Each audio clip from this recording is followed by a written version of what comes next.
ल डिस्प्लेसमेन्ट र डिस्टेन्समा अझै डिस्कस गरौँ। डिस्टेन्स र डिस्प्लेसमेन्टमा जस्तै मानौँ यो भनेको ए भन्ने ठाउँ ए हो, जे लेख्न नि पाइयो। एबाट जे लेख अस्ट्रेलिया हो रे, अनि यो के हो त जापान हो रे। अस्ट्रेलियाबाट जापान एउटा मान्छे मानौँ यसरी गयो, ल हिँडेरै गयो रे, हिँडेर गयो उडेर गयो जसरी गयो नि गयो, यस्तो बाटोले गयो। मानौँ यो बाटोलाई टेपले नाप्ने हो भने यो बाटो कति छ त, मानौँ 120 अथवा 12,000 किलोमिटर छ रे यो बाटो। एउटा मान्छे यहाँ थियो, यो बाटो यसरी घुमेर जापान पुग्यो। तर यो 12,000 के हुन्छ, अब जुन बाटो हिँड्यो त्यो बाटो कति लामो हो, त्यो भनेको के हो डिस्टेन्स हो नि। भनेपछि डिस्टेन्स भनेको के भयो 12,000 किलोमिटर भयो। किन, जुन बाटो हिँड्यो त्यो बाटो कति लामो हो भनेको के हुन्छ त डिस्टेन्स हुन्छ। अब डिस्प्लेसमेन्ट के हो त, डिस्प्लेसमेन्ट भनेको यो जुन लास्टको ठाउँ छ नि, यो सुरुको ठाउँबाट कति टाढा छ, कति टाढा हो भनेको यसलाई र यसलाई एउटा सिधा लाइनले जोडौँ अनि नापौँ। यो कति आउँछ नापौँ। ल नापेर कति आयो रे, मानौँ मान्न पाइयो नि 8,000 किलोमिटर आयो रे मानौँ न 8,000 किलोमिटर आयो रे। भनेपछि यो 8,000 किलोमिटर के हो त डिस्प्लेसमेन्ट हो। भनेको कति आयो त 8,000 किलोमिटर आयो।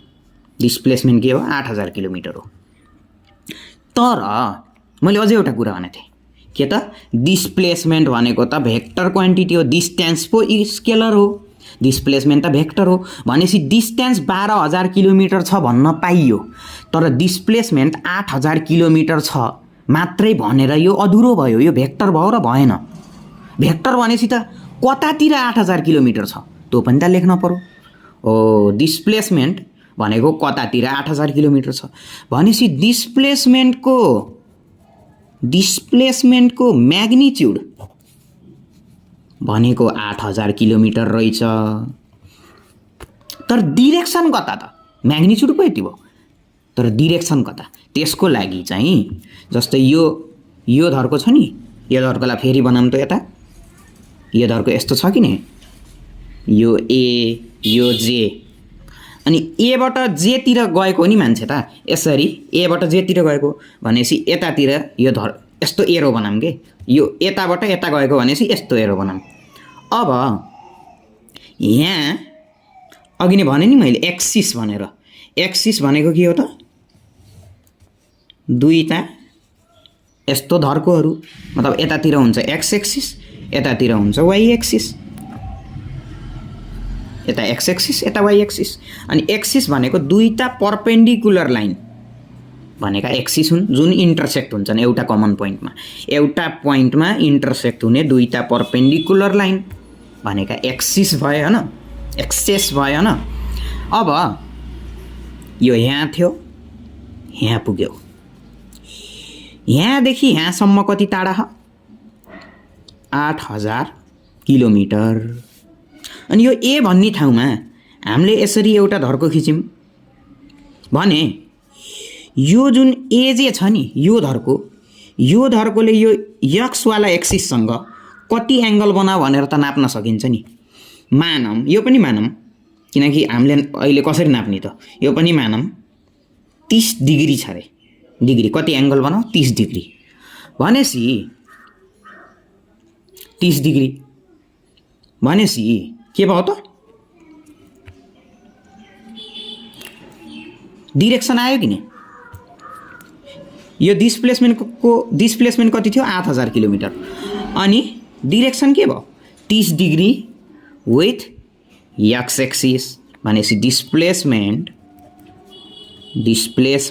हैन यस्तो हुने भयो नि। डिस्प्लेसमेन्ट भनेको अथवा डिस्प्लेसमेन्ट भनेको यसरी नलेखौँ, डिस्प्लेसमेन्ट भनेको यो एजे लाइन हो नि, एजे यो लाइन हो नि, यो लाइन यति यो लाइन एजे लाइन हो। अनि मैले के भनेको थिएँ माथि धरको एरो देखाउन पर्छ भेक्टरलाई, भनेपछि एजे कति छ, यो कति लामो छ 8000 मिटर, 8000 किलोमिटर। अनि यो कतातिर छ भन्दाखेरि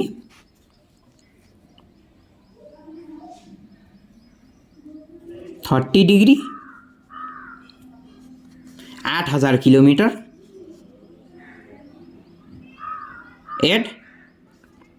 at plus 30 degree with x axis.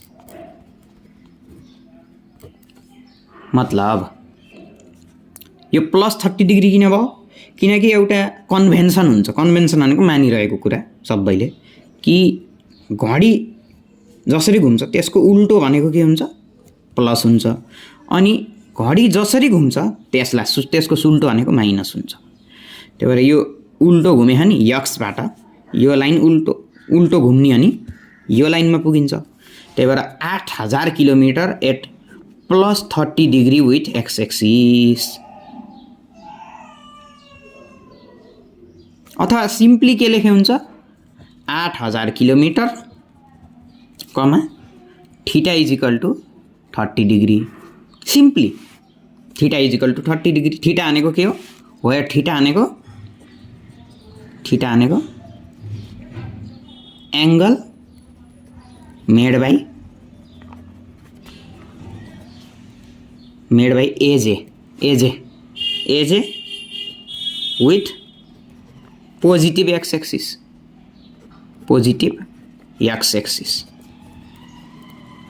भनेको यो भनेको पोजिटिभ एक्स एक्सिस हो नि, किनकि यता सबै पोजिटिभ नम्बरहरू हुन्छ 3 4, यो पोजिटिभ नम्बर भयो। अनि यतातिर के हुन्छ नेगेटिभ हुन्छ नि, -1 -2, यो यताको नेगेटिभ हो यो ओरिजिनबाट।